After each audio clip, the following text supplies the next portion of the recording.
I was born and raised on a farm near Montevideo, Minnesota.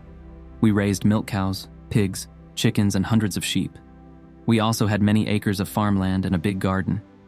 And as was typical of farmers, we always worked very hard. But even as a boy, I didn't mind the work so much.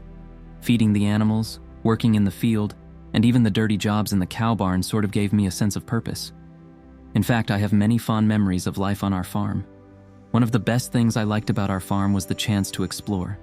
Sometimes, after the chores were done, I would spend all day walking along the creek and into the woods. These times of exploring helped me get my focus on God, where I could somehow sense Him speaking to me as He showed me Himself through nature. And even though I didn't really know God, I remember speaking to Him, asking Him who He was, and asking Him to reveal Himself to me. When I was about 12 years old, my parents sent me to church camp. I think the whole point of the camp was to get kids saved. And that's what happened to me. I remember it well. There was a series of tent meetings every night, where an evangelist would preach at us, and then at the end he would invite us to come forward to be saved. I never came forward, but I wanted to. At least I could strongly feel that I should, or that God was calling me to come forward. Well, every day of the camp I could feel the tug of God's Spirit on my heart. I definitely wanted to come forward in those tent meetings, but I just didn't have the courage. Well, as it turned out, toward the end of the camp week, God reached out to me another way, through my camp counselor. This is what happened. My camp counselor gathered all the guys in our cabin together, and he talked to us about heaven. He told us what heaven would be like, how it was going to be a wonderful place. Then he said that if any of us wanted to make sure that we would go to heaven and not go to hell, we should come and talk to him. And he had a list of everyone's name on a sheet of paper, with certain times when we could come and see him. The next day on my appointed time, I came. It wasn't easy. I was afraid. But it was easier than walking forward in the tent meeting. Looking back on it, I can see now that God was speaking to me, and I was ready, even eager.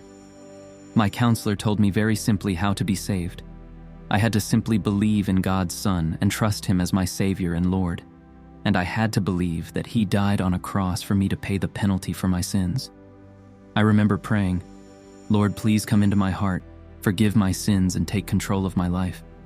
And that's all there was to it. I remember walking out of that cabin feeling different.